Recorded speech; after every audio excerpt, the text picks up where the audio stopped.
السلام عليكم ورحمة الله وبركاته. ولا ليال وإذن سلامية وحان دونيا إن المانتي إذن لو ذاقو أرين عن شالي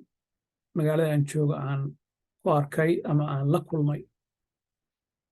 للا يرى لغو قياسة يلا وبقل يكبضا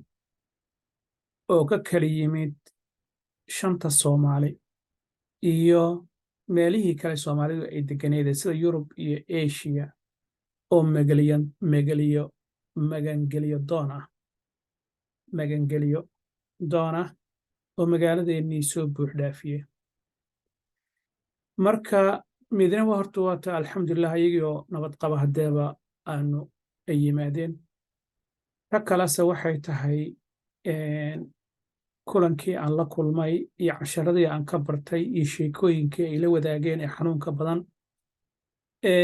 runtii qaarkoodna markaan sii waraystay taladii ay ka geysteen kuwa kale soo socda ee waddankii jooga ama weli ku soo jira maxaan ku rahdaa waddada safarka ama dhici karayso inayba maxaan ku rahdaa ku xayiran yihiin arrin aan isleeyahay armay wax ka tartaa ayaan doonayaa inaan wax ka geysto qorshahayga kalena wuxuu yahay inaan runta u sheego ciddaan isleeyahay way ka dambaysaa hadday ahaan lahayd maamulada iyo qof kastoo xil u hayo ummaddan meeluu jooga ha ahaatee ayaan doonayaa inaynan fariin u dhaafo aanna ka codsado qof kastoo imaqlaya ama maxaa la dhihi jira xil u haya ummaddatan hadday noqon lahayd xil imaam ama diin xil maamul aqoon-yahan noocay doonto ha ahaatee qof waliba doorkiisa inuu ka qaato maxaa yeelay waxaa muuqanaya waa ummad maxaa la dhihi jiray dhib runtii noocu doona ha ahaadee haysto oo loo baahanya in loo qareemo loo gargaaro oo dhibka si uu u yaraado oo qof waliba doorkiisa inuu ciyaaro ayaan jeclaan lahaa marka arrintan waxay dhacday oo runtii sida ula socoteenba hadda waa la xiray iridkaasi oo Santiago dib dambe looma ogolo in laga soo gudbo oo haddaba ciidanaysa isku soo lugooyin laakiin arrinta aan doonaya inaan idinla wadaago waxay tahay dhalinyaradaasi bacda tacab wa shidda waxa ay soo maraanba oo aan ka sheekayn doono qayb yaroo ka mid ah hadda xaalad ay ku sugan yihiin iyo waxa u harsanay sugaya iyo dadka qaarkood malaha laga yaabay inay ka qabaan in ay barwaaqo iyo janno ay faraha la galeen arrintaasaan rabaa in arrin warkayga laga faa'iido dhalinyaradan boqolaalka gaaraya ee da'dooda aadka u yar tahay ta ugu weyn waa 40 jir hadduu u bato inta kalese waa maxaa la dhihi jiray waa aad bay ugu yaryar yihiin waxay ka yimaadeen hadday noqon lahayd shanta Soomaali markaan dhahay waxaan ka wadaa waqooyi galbeed Kenya waxay kililka shanaad ayaa ugu badan waxaa Jabuuti baa socda reer Jabuuti Soomaalidii koonfureed Soomaalidii waqooyi waa socdaan hadday noqon lahayd dad Hargeysa ka socda kuwa Garowe ka socda kuwa koonfur galbeed ka socda Galmudug ka socda ilaa iyo Kismaayo gaar qof ka maqan ma jiro wixii dhalinyaradoodii halkan joogtaa oo soo qaxay oo maxaan ku dhibaatooyin badan soo maray markaan weydiiyey intay ku qaadatay iyo si dhibka ay soo mareen waa hal tusaale waxaan doonayaa inaan kula wadaago oo aan jeclahay inaad la wadaagto adna qofka kale markaas arrintan ay dani ugu jirto wuxuu ii sheegay qofkan wuxuuba ka yimid waddan oo markaa sharci leh baasboor buu sitaa waddamo wuxuu soo marayaa oo maxaan ku rahdaa Yurub iyo Asia oo ciidda ka badan dabadeedna wuxuu ku dambayn doonaa inuu yimaado jasiirad Suriname waddan la yiraahdo ayuu imaanayaa wuxuu uga gudbayaa waddan la yiraahdo Guyana waa waddankii labaad Brazil buu soo gelayaa Peru buu uga gudbayaa Ecuador buu marayaa Colombia Panama Costa Rica Nicaragua Honduras Guatemala and Mexico lug badan iyo maxaan ku rahdaa doon iyo bahalo iyo jungle kaymo laga dhacayo bahalo ciidda ka badan iyo mukhallasiin tuugo cid kastaba naftu waxa weeyaan waa dadku waa naftu waa maxaa la dhihi jiray xil kama saarna jungle buu 2 maalmood dhex marayo doon midna wuxuu ii sheegay doon inuu 6 maalmood dul saarnaa fogaanta laga hadlayaa waxay tahay ilaa iyo 6,000 oo mayl 6,000 oo mayl laga soo bilaabo meesha aan kuu sheegayo ilaa laga gaaro Santiago waa 5,000 hordho ilaa iyo 6,000 oo mayl qiyaastu marka aan qiyaasay waxay u dhigantaa magaaladii aan joogay Seattle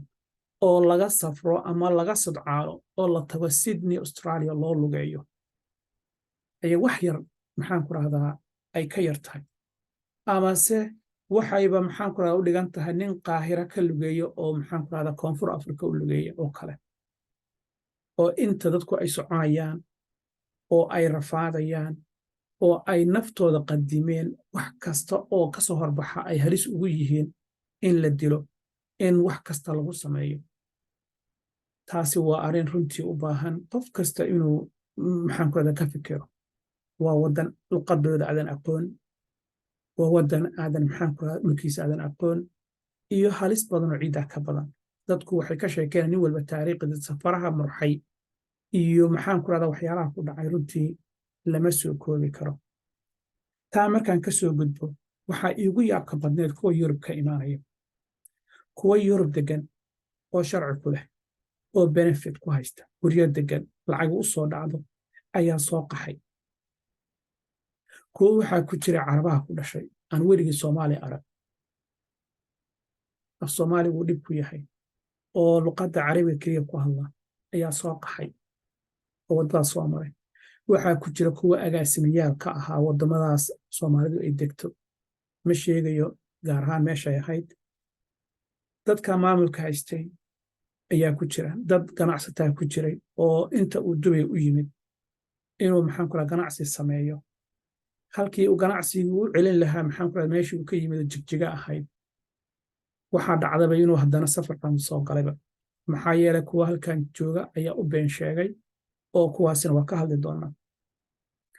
marka safarka cadaabka ah ee 6,000 ee mayl ee São Paulo Brazil ilaa iyo San Diego ee runtii u baahan dadkaygu inay ka waantoobaan arrinta noocaas oo kale ah waa loo baahan yahay oo aysan dhicin qofna inaanu dib dambe naftiisa ugu soo halligin maxaa yeelay faa'iidada laga helayo runtii aad bay u yar tahay masaaraha loo marayo iyo inta halig ee qofka naftiisa uu gaarsiin karo ayaa aad iyo aad uga badan markaan weydiiyey xagga lacagaha runtii dadku way kala duwanaayeen qaar 10,000 ay ku baxeen 20,000 bay ugu badnayd dadka ilaa iyo $45,000 ayaa dadka qaarkood qarash ah ku baxay dad badan baa dhowr jeer tigidho iyo waxyaalo badan maxaan ku rahdaa ka qasaareen laakiin waxay isugu jireen dadku ilaa iyo dad lacag badan oo 20 ilaa iyo 30,000 oo halis badanna leh waxay ii sheegayeen inuu xitaa meel kasta oo la joogo inuu muqallis oo siday ku dhacdaba oo isku dhex jira Soomaali Muslim West African iyo Laatiinkii oo iswada fahmay wada shaqaynaya ayaa maxaan ku rahdaa ku wada shaqaynaya marka calaa kulli xaal arrintaasi waa arrin halis badan bay ahayd oo wadada la soo marayo waa arkay kuwo badan oo Turkiya Istanbul ku xayirnaa oo Facebookada la wareejinaya laakiin indhahayga waxaan saaray kuwo badan oo kuwa ka horreeyey iyo kuwo aan u malaynaya inay ka dambeeyeen isay tahay calaa kulli xaal kuwa 41 days baan soo socday u dhahay midna wuxuu yiri 28 days baan soo socday qaar baa Nicaragua ka imaanaya marka calaa kulli xaal sheekadu aad bay u ballaaran tahay marka maxaa dhacay markay yimaadeen meeshii loo soo socday markii la yimid ee Sandiyaagada ahayd runtii hadda waa la qabtay waxa loo yaqaano catch and release baa ka dhacayo oo markaasi in la sii daayo ama in detention center la geeyo oo la xareeyo qofkaasi xabsi ilaa iyo sanad iyo 2 sano inta maxaan ku wadanka looga ogolaanayo inuu ku noolaado in kale iyo in qofkaasi haddii uu helo inuu cid ama meel u guuro mas'uul ka noqota in uu markaasi loo fasaxo marka adigu catch and release baa lagu soo daayay kadibna waxay noqotay in gobolkeena ay yimaadaan inta ay ka sugayaan inta maxaan ku rahdaa laga dhageysto arrintooda kayskooda dabadeedna maxaan ku rahdaa ama la celiyo ama loo ogolaado wadanku inay nabadgelyo ay ku joogaan marka inta arrintaasi laga gaarayo dadka qaarkood 2 sano loo qabanayo badankooda kuwaan arkay 2 sano oo sugitaan ah markaas waxay noqonaysaa marka hadde qofka jiif buu u baahanayaa cunno u baahanaya nolol u baahanaya markaas waxay noqonaysaa de qof qaraabo ku nool iyo maxaan ku rahdaa iyo waxyaabo badan oo runtii baahi baa jira baahidaasi baa runtii ahayd mid muuqanaysay. dadka qaarkood meesha joogay marka loo fiiriyo xitaa haddii xero qaxooti uu ku jiray oo xeradiisa qaxootiga ah iyo maanta xaalad uu ku sugan yahay, xeradiisa qaxootiga ahayd ee koobka bariiska ah iyo maxaan ku rahdaa ayaa u dhaantay. laakiin maadaama hadda halkan uu joogo nabadna qabo, runtii waa xaalad u baahan markaasi in un wax laga qabto. dad badan baa u gurmanaya, Soomaali badan baa u gudumaya, organizationna u gurmanaya. meesha anigu aan ugu tegey ee dadka isu keentay waxay ahayd organization oo loo yaqaano, ilaah waa ku roon yahay, muxuu ahaa magaciisa, uu Maxamed Sheekh ka shaqeeyo. marka sidaa darteed baan ku tegey. marka arrinta aan danaynayo ma ahan fadeexayn, waxa weeyaan waa wacyigelin, wax u sheegis. xaalaadkan lala kulmayo runtii waa wax la filan karayo. marka waxa keliya aan rabo inaan ku darsadaa waxay tahay dadka kan ee dhibkaas soo maray, haddana haddee cid ku soo dhoweynaysa caleemo qoyan oo waddankii maxaan ku sharci ku jooga ma aha. marka la soo deynayo waxaa lagu soo deynayaa kow, waxaad ku soo gasha waddankayaga sharci darro. waxaad ku joogtaa waddankayaga maalintii lagu baahda dhegta lagaa qaban karaa, lagaa saari karaa. meesha aan kugu ognahay haddaad iska beddeshid nala soo socodsii within 24 hours. qolee la yidhaahdo ICE oo immigrationka ah ayaa anytime ay kuu baahdaan dhegta kaa qabanaya, diyaaradna ku saaraya, oo waddankii meeshii aad ka timid kugu celinaya. marka xaaladda ay ku jiraan waa taa. muddo sanad iyo ka badanna way ku jirayaan. looyare u baahanayaan sharciyada maxaan ku rahaa waddankan ee u apply gareeya. howlo badan bay u baahanayaan. marka hadda waxay noqonaysaa ilna sidii loogu heli lahaa, guryo loogu heli lahaa, ciddii ay la degi lahaayeen, maxaan ku radaa shaqo sidee xitaa u awoodi lahaayeen, qiyaalahaasa laga fikeraya. marka insha allahu muhiimaddeeda waxay tahay markaan waraysto waxaan idhi, haddii aad og tahay maanta hadda waxaad og tahay dib dambe u soo noqon lahayd oo jidkii aad soo martay ma soo mari lahayd. badankood waxay isku raaceen, waxay dhaheen may, ma sameeyeen. mid baa waxaa weydiiyey, hadde maxaad ku dhihi lahayd kuwa waddankii jooga? hadalkiisii aan ku qoslay baan rabaa inaan kula wadaago. wuxuu yidhi, aabbaha la gubye gurigaaga joog baan dhihi lahaa. aabbaha la gubye gurigaaga joog baan dhihi lahaa. wuu qoslay, wuxuu yidhi, kollay ima dhegaysanayo, mana hadalkayga qaadanayo, ee haddaadan imaqlayna soo mar, adaa ka xaxaabin doono, adaa arki doona waxa ay tahay xal. maxaa yeelay dad badan baa meesha waddada ku leeday, inkastoo nambarkooda aan lahayn. maxaa yeelay halista loo marayo waad garan karaysaa. waddan iyo waddo dheer oo aadan weligaa aadan arag, waxa weeyaan waddo dhul sahlan ma aha. marka waxaan rabaa inaan ka codsado qofka i maqlayo, muhiimaddeeda waxay tahay 32 sano ama 40 sano baanu qaxaynaa oo dadka iyagu ay sidaan yihiin, ilaa xitaa kuwii xilalka hayay, kuwii awoodi karay inay 50,000 ay ku soo safraan, ay maxaan ku rahdaa ay safrayaan waddankii ay naftooda halligayaan. baduhu weli sidii bay maxaan ku rahdaa ay dadka iyagu ku dhammaanayaan. marka waxaan dhihi lahaa, joojiya colaadda iyo maamul xumada. joojiya colaadaha waddanka ka jira iyo maamul xumada waddanka ka jirta hala joojiyo. sababta loo joojinayana waxay tahay kuwa waddanka joogana ha nabad galeen, kuwa soo qixi lahaa ha nabad galeen, waddankooda ha joogeen. innagii waa hore ka nimidna si aan waddankayga ugu soo noqonno, waddankayga aan dib u degno ayaan ka codsanayaa. maxaa yeelay inta dabkan uu shidan yahay,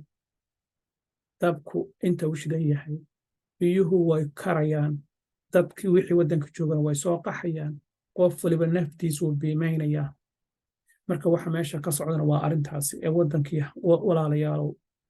maamulayaashiino, madaxweynayaashiino, cidda maamulka hayso, culumooy, aqoon-yahanow, war ummaddan ah la badbaadiyo. ummaddan waxaad moodaa in ay maalinba maalin ka dambaysa ay quus taagan tahay oo ay ku daadanayso badaha iyo maxaan ku rahaa dhul aysan aqoon. 6,000 oo mayl soo soco Latin America ilaa ay lug ku soo gal Maraykan, hadda la xiray. waa runtii arrin